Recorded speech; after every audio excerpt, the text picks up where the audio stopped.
Bom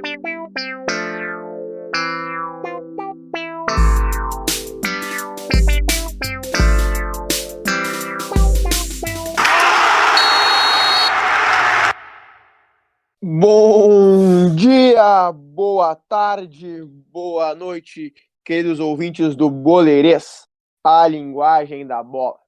Estamos aqui para começar mais um episódio falando sobre o Grenal 4-3-3, válido pela 11ª rodada do Campeonato Brasileiro de 2021. Então estamos aqui, banca completa para falar sobre isso.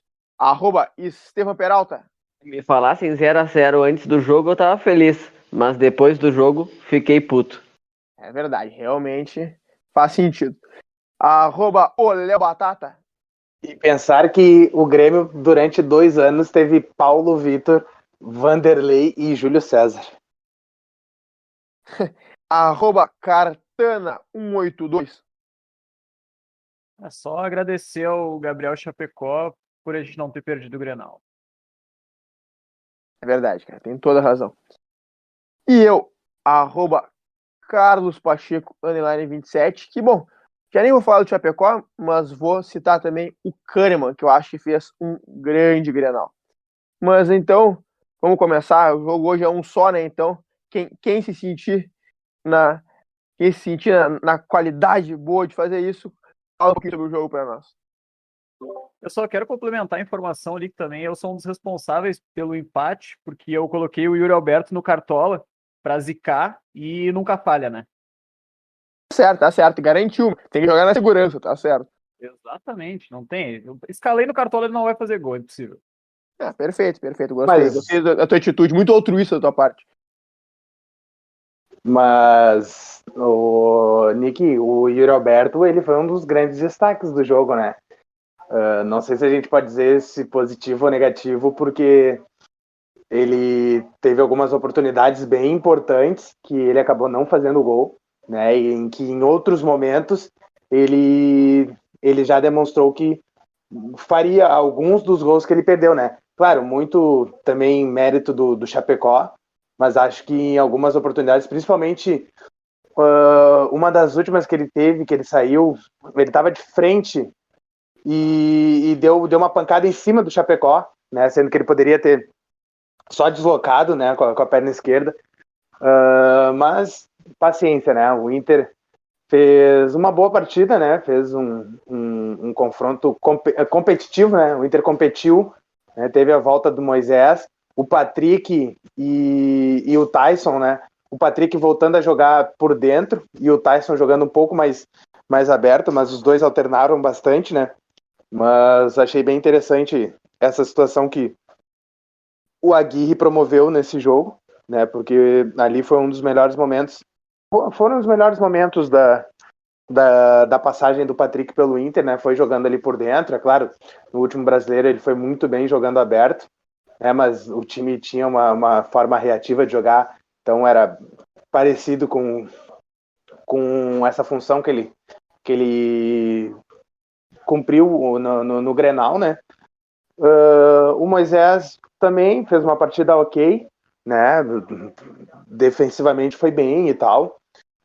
Mas eu acho que o grande destaque, assim, se a gente pode pegar alguém do Inter, foi o Bruno Mendes, né? Eu acho que foi o cara que mais se destacou, assim, no Inter, fez uma boa partida, uma partida muito segura, né? E o Diego Souza já não vem numa boa fase, mas também não conseguiu ganhar vantagem sobre ele. O Diego Souza, que nos últimos Grenais se aproveitava da fragilidade de Lucas Ribeiro ou do Zé Gabriel e fazia gols ou dava escoradas de cabeça para outros jogadores do Grêmio fazerem gols, né? Então ele tinha vantagem nos últimos Grenais devido a essa incapacidade dos outros zagueiros, né, de conseguir marcar ele, principalmente na bola aérea, né? E o Bruno Mendes foi muito bem, acredito que tenha sido o grande destaque assim do time do Inter, né, junto com o Yuri Alberto, né? Mas é isso, o Inter fez uma partida ok, né, que dá uma certa confiança até pela questão de ter jogado melhor na casa do rival e não ter perdido, né, e numa semana importante de Libertadores, né, e também contar com com alguns reforços, né, que estão voltando. Como já falei, o Moisés, o Tyson, o próprio Bosquilha, que está readquirindo ritmo e tal, né? Não teve o Palácios nesse jogo. Então, é uma vitória, uma vitória não, né? Um empate que de certa forma foi bom para o Inter, né? Claro que ficou um gostinho um pouquinho amargo pela belíssima atuação do Chapecó, né? Então, vamos ver se o Inter consegue manter, né, esse espírito, né, vamos dizer assim, para as outras partidas, além dessa organização, né? Porque no jogo contra o São Paulo, isso foi uma coisa que foi até assustadora, né? O Inter não tinha organização e não conseguia trocar 3-4 passes, né? Mas nesse Grenal conseguiu fazer isso e a gente espera que consiga nos próximos jogos, principalmente nesse do meio da semana contra o Olímpia, né? O primeiro jogo das oitavas de final da Libertadores. Eu acho que é consenso da bancada que só o Inter poderia ter vencido o jogo, né? Claro, né, cara? Afinal de contas, o Grêmio, olha, se eu não tenho nada, não obrigou o Daniel a fazer nenhuma defesa, assim, realmente boa, né?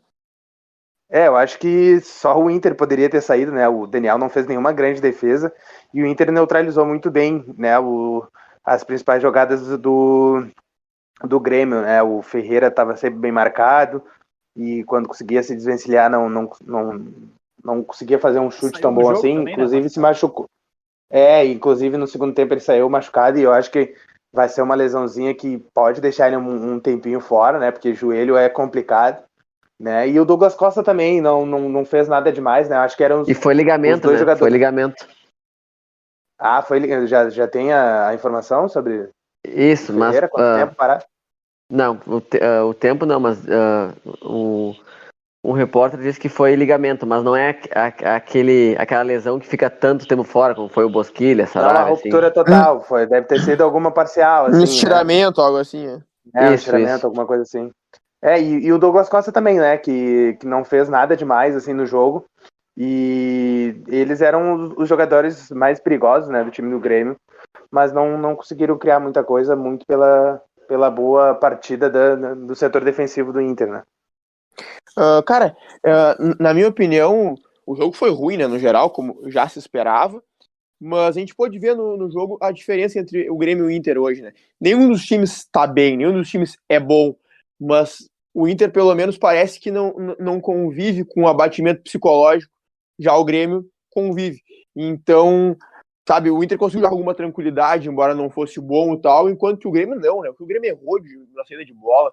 Olha, os jogadores de frente do Grêmio, nenhum deles conseguiu ser acionado. Então, olha, pega assim os ponteiros e o Diego Souza, não foram acionados em momento algum para ter alguma jogada de frente. O máximo que a bola chegava era no Douglas Costa ali, que estava jogando de meia, e ele não conseguia levar o time ao ataque, porque parece que, não sei se isso serve para sempre, ou só nesse primeiro momento, que ele ainda está se readaptando, né, voltando ao futebol. Ele parece que não tem o passe do meio, ele até se movimenta bem por ali, consegue abrir alguns espaços no drible, mas ele não tem aquele passe pifador, ele enxerga o cara, mas o passe não sai o ideal e acaba sendo interceptado. Então, os jogadores do Grêmio de frente não conseguiram ser acionados, e eu achei também o seguinte, o Fernando Henrique e o Bob Sim são dois jogadores que têm características mais fixas, né? Então, embora sejam guris e tal, não são de extrema mobilidade. Então me parece que o Inter conseguiu ter o controle da meia cancha no jogo todo.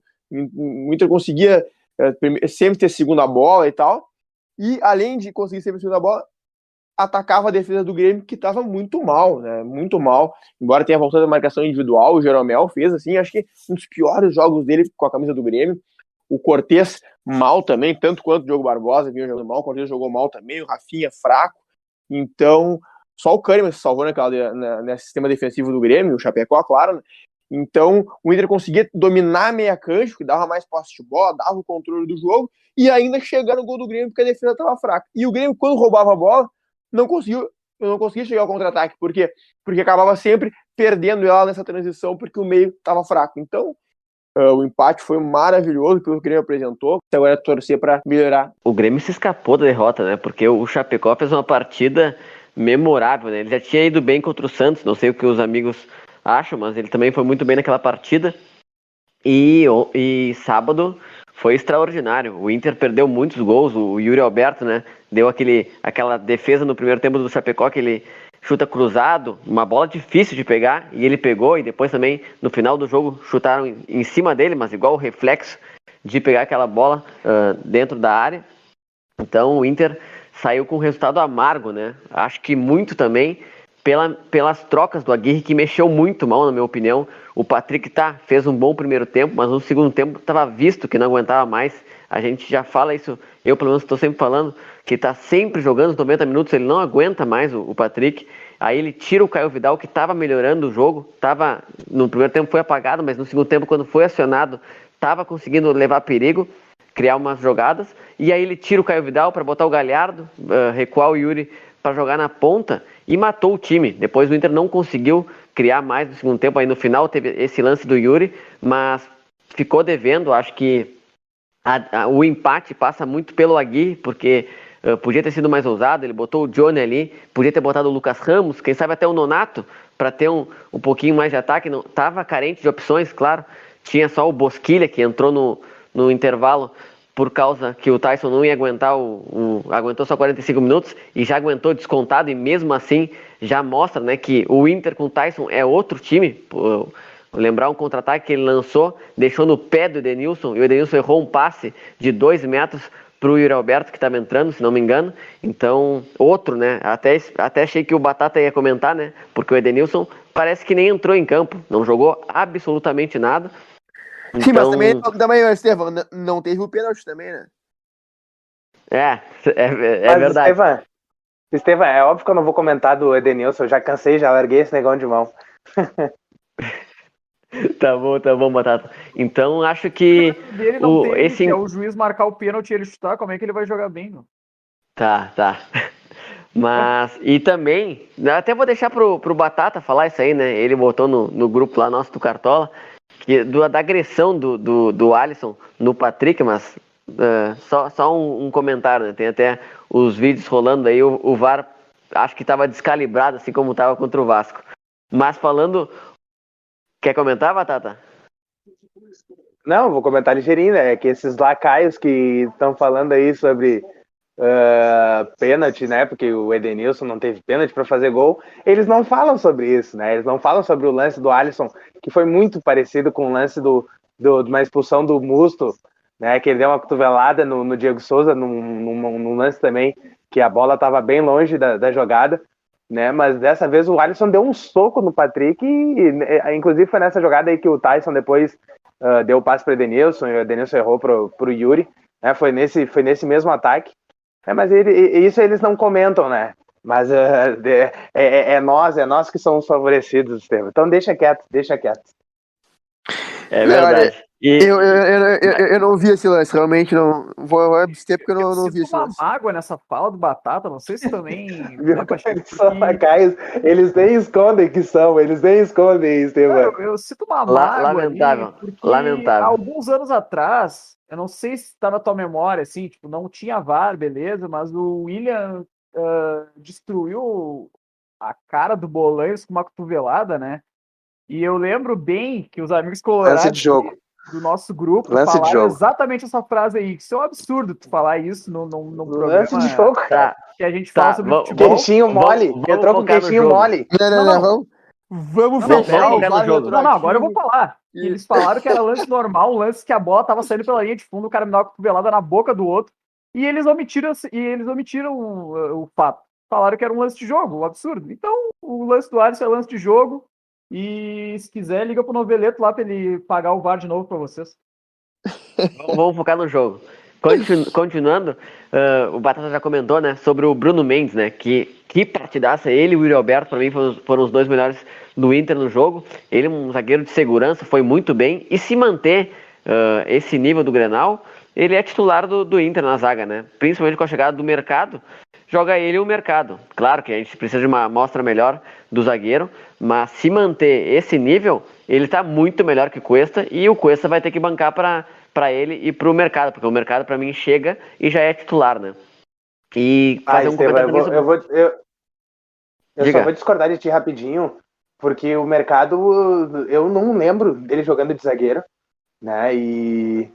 E ele tem 1,80 m, né? O Bruno Mendes também tem 1,83 e tal. A gente que já sofre com a bola aérea, tudo bem, Mas porque não é por falta de Cuesta, altura, é por falta de atitude dos zagueiros, né? Principalmente do Cuesta, né? Mas, cara, eu não sei, não. Primeiro que eu nunca vi o mercado jogando de zagueiro, eu me lembro dele só na lateral. E segundo que ele, pra estatura, a gente vai virar time argentino, né? Que o River, por exemplo, adora ter zagueiro baixo, né? O mas Pinola, o Rojas e tal. Não sei, tenho minhas dúvidas. que adianta a gente ter o Lucas Ribeiro com seus 1,90 m e não pula? O Cuesta também, que é mais alto que os dois, não pula. Então, zagueiro, eu acho que o mercado, primeiro, eu vi muita gente falando, né, que o Saravia vai bancar para o mercado, mas isso não existe.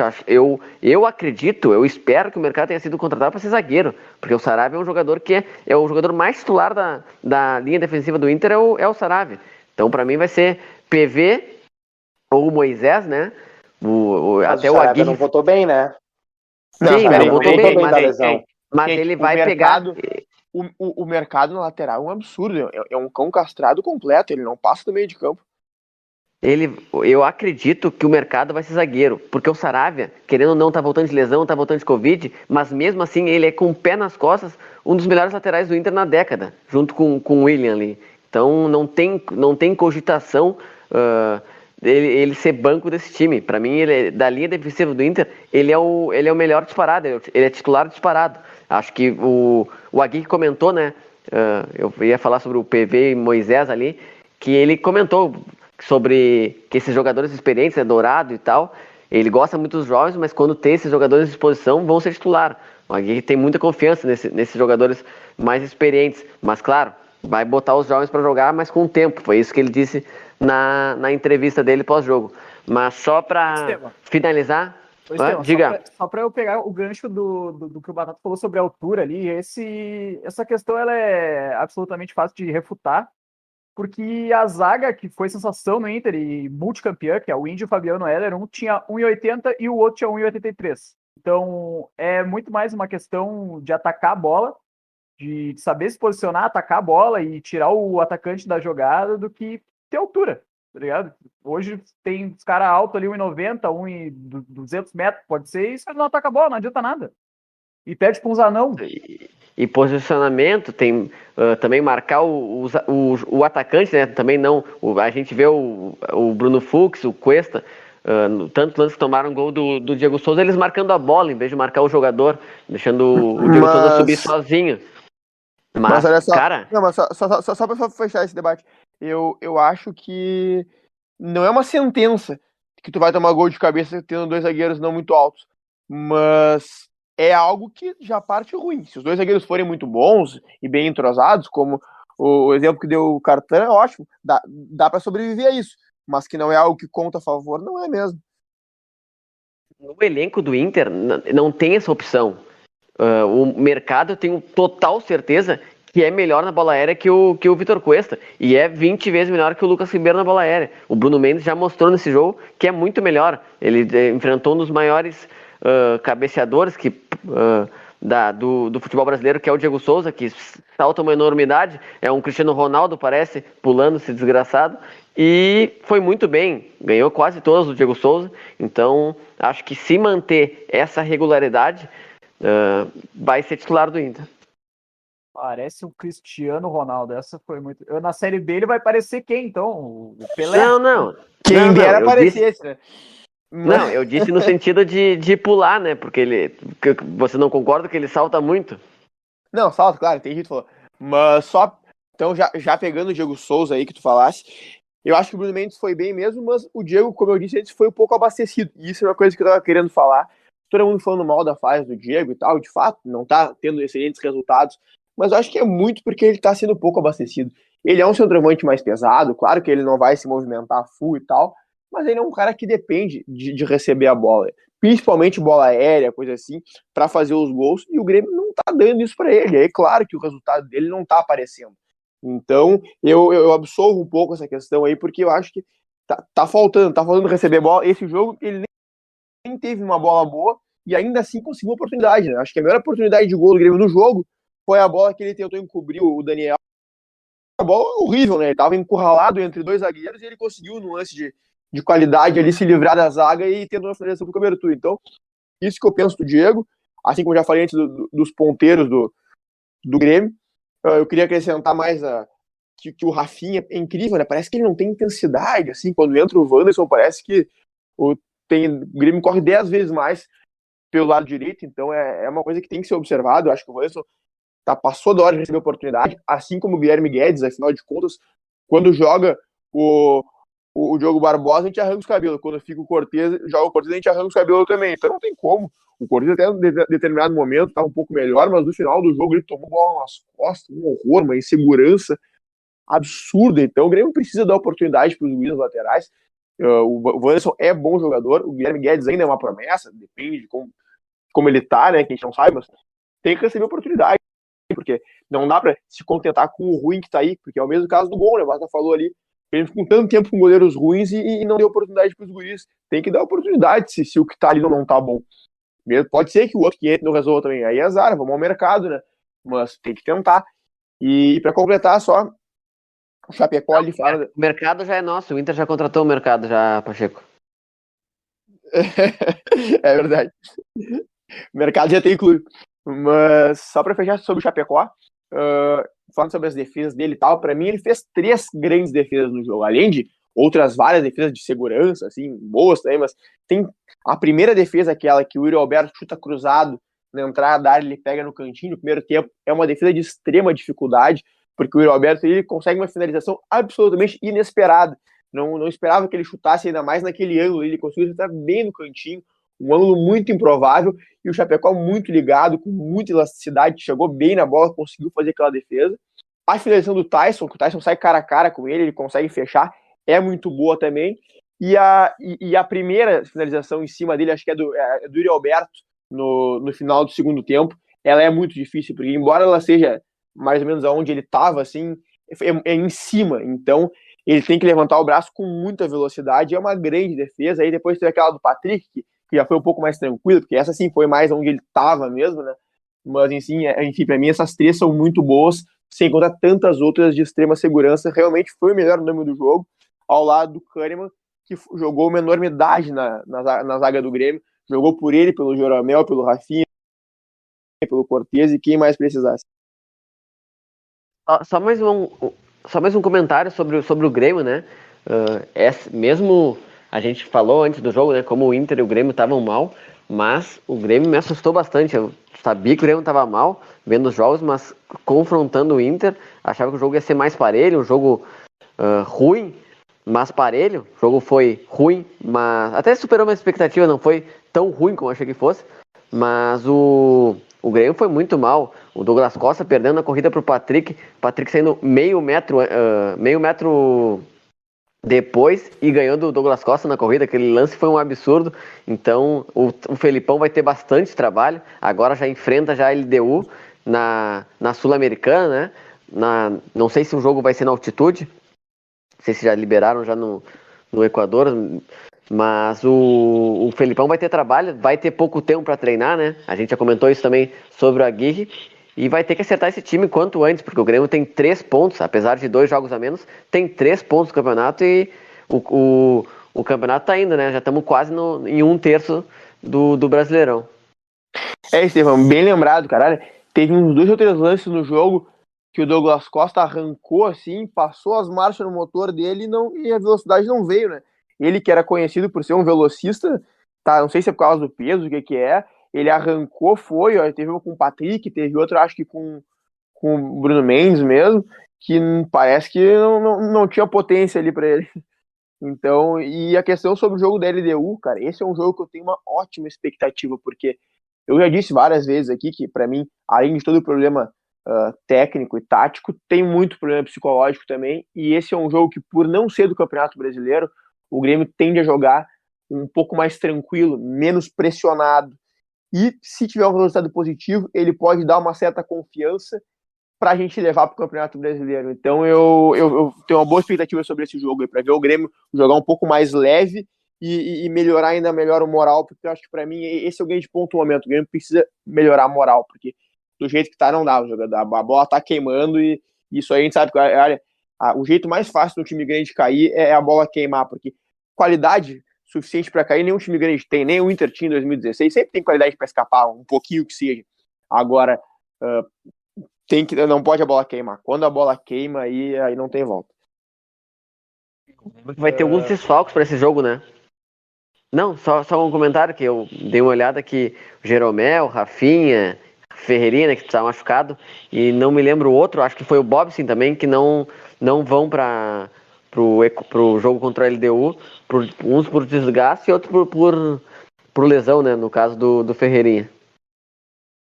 Complementando o que o Pacheco falou ali sobre o jogo, eu também acho que é uma boa oportunidade para ganhar moral, porque não é do Campeonato Brasileiro o jogo, né? E sai um pouco do que está acostumado aqui de jogar no Brasil e tal, jogar contra um time fora e tal, uma outra competição, acho que é válido. Apesar disso, a gente que acompanha bastante as mídias paralelas, né, não só o que passa na grande mídia sobre Inter e Grêmio, eu ando lendo bastante, principalmente no Twitter e algumas páginas assim, falam que o grupo realmente tá rachado, né?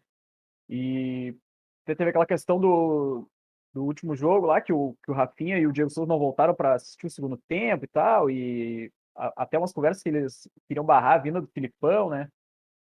Se é verdade, eu não sei, mas vendo pelo campo mesmo, assim, pelo jogo, parece mesmo que os caras não estão muito afim de, sabe, conversar durante o jogo, de jogar mesmo, o time parece estar perdido, assim, parece que é cada um fazendo o que quer durante o jogo, um pega a bola, vai pro drible, ninguém se apresenta, o Pacheco falou que o Rafinha parece que não quer participar do jogo, o cara não passa, não tenta cruzamento, não faz nada que um lateral teria que fazer, né? Participar bastante da fase ofensiva do jogo. E é bem isso, o Diego Souza também antes era bem participativo, saía, fazia o pivô, às vezes buscava a bola no meio, tocava e tal, fazia uma triangulação pelas pontas, daí ia para a área. Hoje em dia parece que ele fica lá isolado, uma ilha, esperando a bola e, claro, né, a bola não chega porque não tem as trocas de passe pelas laterais ali, né? Fica a cargo do Ferreira e do Douglas Costa de carregar os caras e fazer a jogada. Não tem muito o que fazer. E também, trocando de assunto totalmente agora, mas Peraí, Cartana, deixa eu completar ali sobre esse assunto. Eu não tô dizendo que não tenha problema no time e tal, mas eu não sei, esse negócio de problema de vestiário, eu acho que muitas vezes a gente vê o problema de onde é que vem, assim, eu acho que o Grêmio tem muito problema organizacional, tu vê de onde tá vindo o problema, que vem da organização, e aí começam as histórias de que é problema disso, o cara brigou com um brigou com o outro, e aí não estão se fechando, por isso o time não tá jogando, e eu não tendo a acreditar muito nisso, até porque a gente sabe que a imprensa, ela inventa muita história, né, parece não, tem muita gente aqui na imprensa gaúcha, tanto tradicional como alternativa, que dá opinião e achismo, pitaco, como se fosse notícia, né?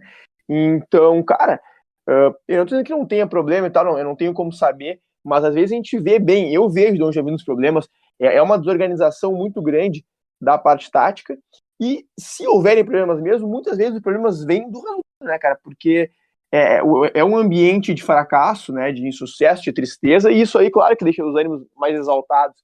E não acho que isso seja necessariamente a causa do problema, assim, o Grêmio tá jogando mal porque o fulano brigou com o fulano. Não acho que seja muito por isso, acho que os problemas do Grêmio advêm mais de coisas de campo mesmo. Não, bota fé, não disse que é verdade, uma coisa ou outra, sim, mas né, acaba vazando e geralmente essas notícias assim, não vão ser do nada, né? Tipo, claro, o cara pode inventar uma coisa ou outra, mas algum fundo de verdade vai ter. Mas que nem eu falei, eu vejo pelo campo mesmo, cara. Os caras parecem que não, sei lá, tipo, estão jogando uma bola ali, uma pelada, sabe? Não é uma vontade de um jogador profissional, assim, que eu vejo dentro do semblante mesmo dos caras jogando, sabe? Já que a gente puxou o gancho ali das competições internacionais, né, falando do Grêmio na Sul-Americana, queria comentar um pouco sobre o Inter, né, que vai enfrentar o Olímpia na quinta-feira. O Olímpia que teve mais ou menos uma reformulação, liberou alguns veteranos, né? Infelizmente, Diego Polenta não vai enfrentar o Inter, foi liberado. Subiu uma gurizada da base também. O Olímpia também está numa crise financeira. Hoje estava ouvindo que deve 50 milhões de dólares. Então, tá difícil para o tricampeão da Libertadores. E o Inter tem uma grande oportunidade de vencer esse jogo, né? Porque já ganhou 6-1 lá com o Ramírez no Beira-Rio, depois venceu 1-0 no Paraguai. Me chamou? Hã? Era comigo, tricampeão da Libertadores? Não ouvi direito. Não.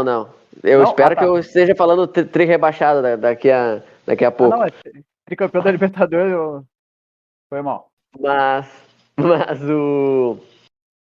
Então, o Inter venceu os 2 jogos, né, na fase de grupos. Acho que o segundo jogo lá o Inter jogou muito mal, que venceu com 1-0 com o gol do Yuri Alberto, que até tirou a camisa e depois foi expulso numa falta infantil. Mas acho que o Inter tem totais condições de já largar em vantagem, né, para também não poupar no jogo que tem domingo contra o Juventude no Beira-Rio, que é um jogo difícil, Juventude bem jogando, melhor que a dupla Grenal, e o Inter tem que pontuar no Brasileiro, né, não está numa situação confortável, está com 11 pontos, está ali perto do Z4, né?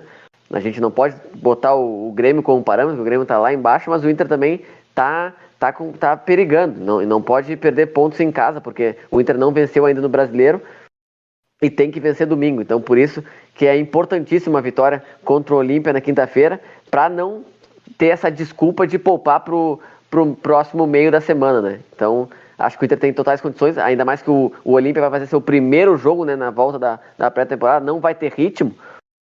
Então, o Inter carrega esse fardo que é obrigado a classificar, porque é muito mais time que o Olímpia, mesmo jogando essa bolinha furada que tá. Só completando a informação aqui que o Estevão falou antes, o jogo do Grêmio contra a LDU é sim em Quito, então tem um pouquinho de altitude que certamente vai atrapalhar o Grêmio. Mas deixa eu pegar outro gancho sobre o que o Estevam falou, né, de Libertadores e tal. Jogo que parecia uma eliminatória ou até mesmo uma final de Libertadores, né? Foram as finais da Eurocopa e da Copa América, né? A da Copa América muito mais, por ser um Brasil e Argentina. O Neymar apanhou até dizer chega, né? Mas na Eurocopa também a seleção inglesa bateu, né? Principalmente no primeiro tempo, na seleção italiana, né? E foram 2 bons jogos, né? 2 jogos competitivos e tal. Claro que nas finais a gente sempre espera que seja grandes jogos, por serem as 2 melhores equipes das competições, mas acho que ambas as conquistas foram merecidas, né? O Messi merecia mais do que a Argentina, né? Vamos dizer assim, o Messi merecia ser campeão com a seleção argentina, né? E conseguiu isso, mesmo não tendo uma grande apresentação na final, né? Foi muito bem marcado e tudo mais.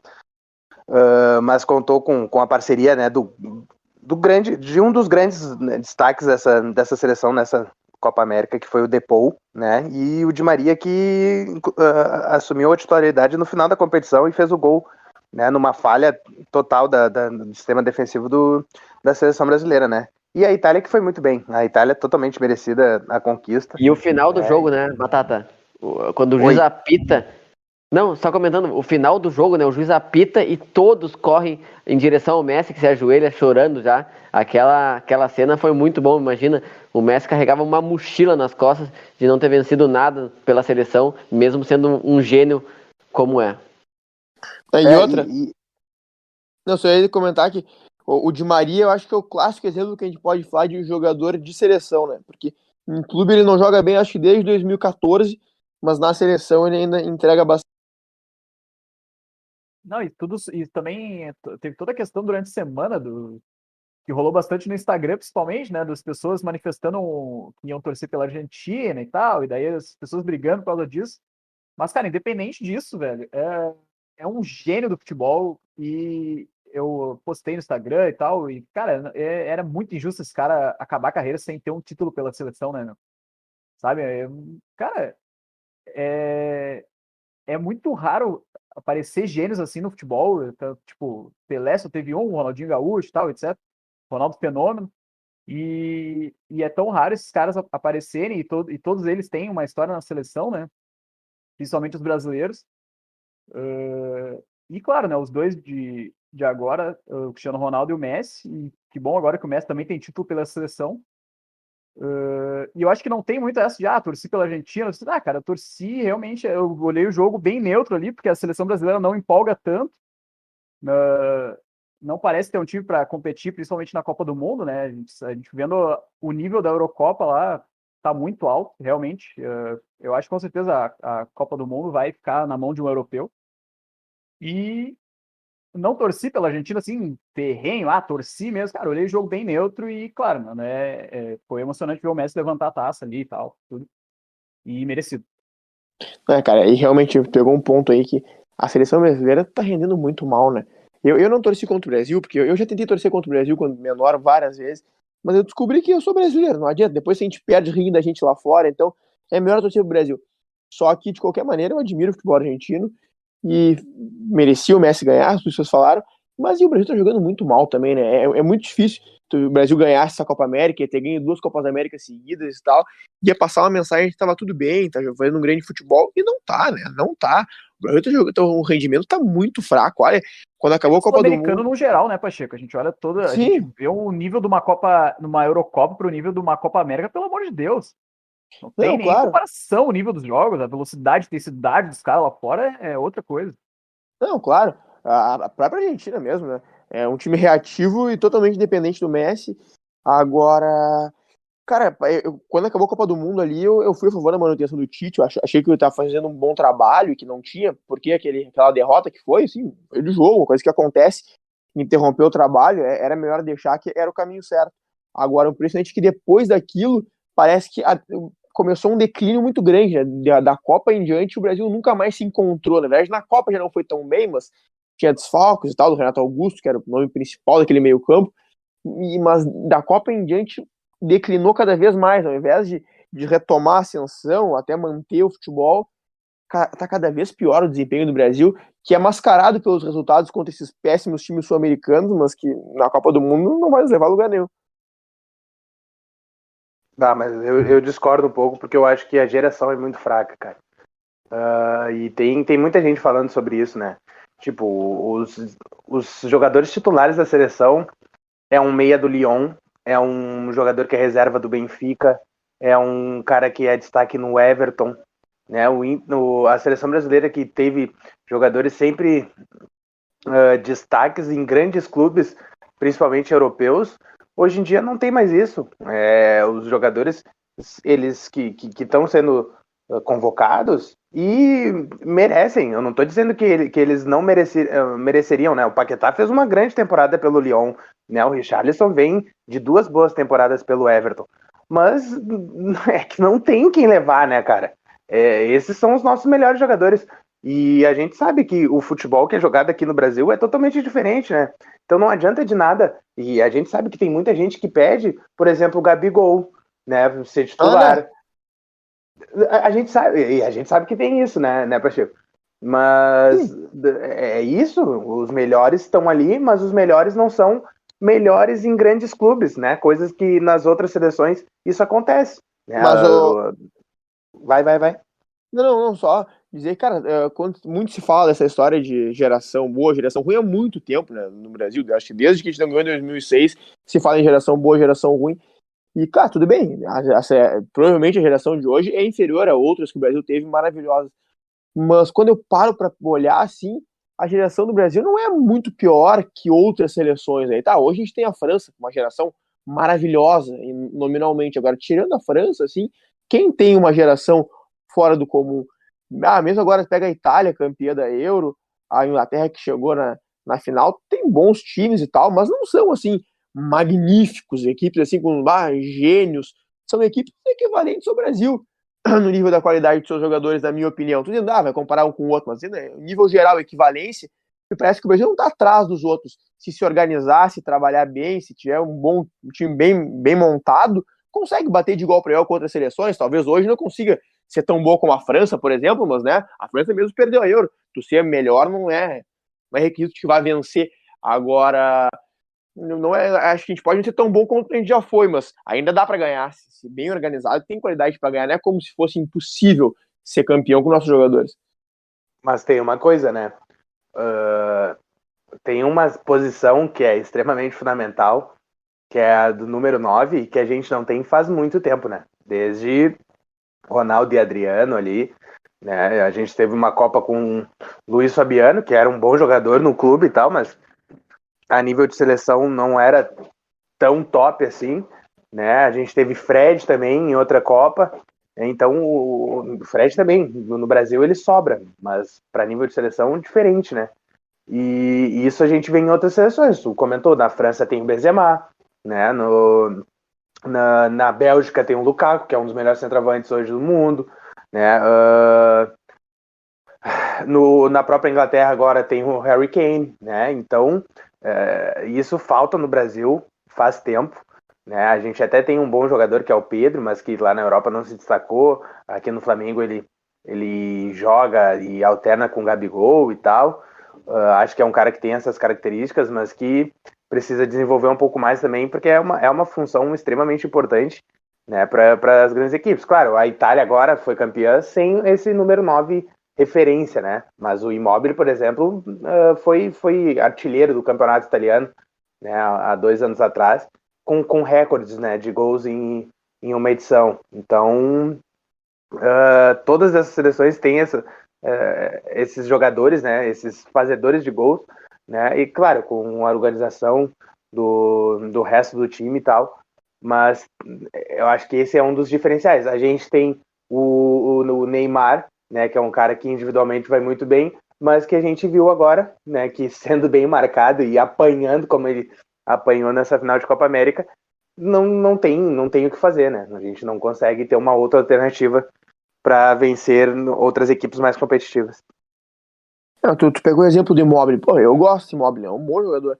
Agora, não dá pra dizer que o Immobile é, assim, absolutamente melhor que o Firmino, entendeu? Isso que eu quero dizer mais ou menos. Eu acho que dá pra ganhar com esse time aí, se fosse bem organizado. Não é como se fosse uma geração que fosse proibitiva de nos fazer campeões. Mas também o Batata, que é o cara do futebol europeu, viu a final da Euro, Batata? Vi, mas a final da Euro não me encantou tanto assim quanto quanto a final da Copa América, né? Foi um jogo bem mais truncado, com poucas chances de gol, assim como na Copa América e tal. Mas foi um jogo competitivo também.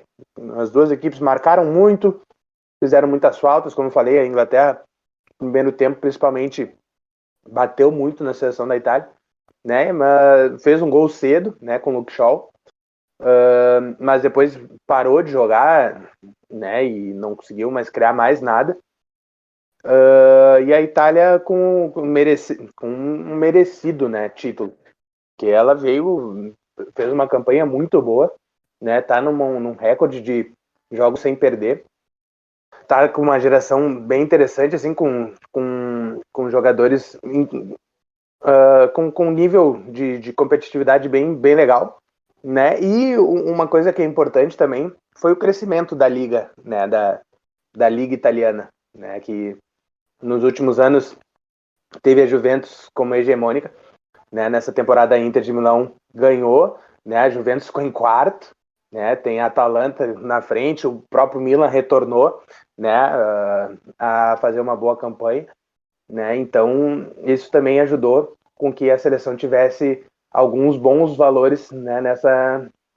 Nessa seleção, né? Eu destaco o Donnarumma, que foi eleito melhor jogador dessa final, né? Pegou 2 pênaltis, tá saindo agora do Milan, mas é um jogador criado no Milan e tal, né? E o Chiesa, que é jogador da Juventus hoje, né? Mas é da base da Fiorentina e foi um dos grandes destaques, né, dessa seleção. E é um jogador bem interessante, né? Assim como outros tantos dessa seleção que é muito competitiva, né? É uma seleção que mantém a tradição italiana, né, de defender muito bem, com Bonucci e Chiellini, que estão há anos jogando juntos, tanto no clube quanto na seleção. Mas também ela está muito bem ofensivamente, né? E foi um dos melhores ataques da competição. Então, aliando tudo isso, fica em boas mãos esse título da Eurocopa, né? Só para lembrar, né? No último título da Itália, em 2006, o Inter foi campeão da Libertadores e do Mundial. E acho que a gente já pode encerrar o programa depois dessa. Ó, Menção honrosa ao Pickford, né? Que estava no momento de pressão desgraçada e o Jorginho tinha a bola para ganhar o título e ele fez uma grande defesa no chute do Jorginho, porque o goleiro ele costuma sair um pouco antes, afinal de contas, o jogador chutar com uma velocidade normal e o goleiro sair, esperar para sair, não tem como chegar, é humanamente impossível, já está comprovado cientificamente. E ele escolheu esperar com todo o risco que isso tem, porque já achou que o Jorginho ia bater bem devagarinho, como bateu mesmo, e aí conseguiu não ser deslocado e fez a defesa, pegou a bola meio que pelo rabo ali, né, bateu na trave e tal, uma confusão, mas uma hora de pressão ele fez uma defesa fantástica. Se a Inglaterra tivesse sido campeã, essa defesa ia entrar para a história do futebol inglês, mas infelizmente depois, infelizmente para a Inglaterra, para mim tanto faz, mas a Inglaterra acabou perdendo o pênalti seguinte e perdendo o título. Ô, Estevam, eu acho que deveria ter acabado mesmo com a tua frase, porque ainda deu tempo de um elogio pro Pickford. Olha... Pô, cara, o cara fez uma defesa daquelas, ninguém que eu elogie. Mas, então acho que por hoje é só, vamos ficando por aí. Fique ligado, @oboleires nas redes sociais. Tchau!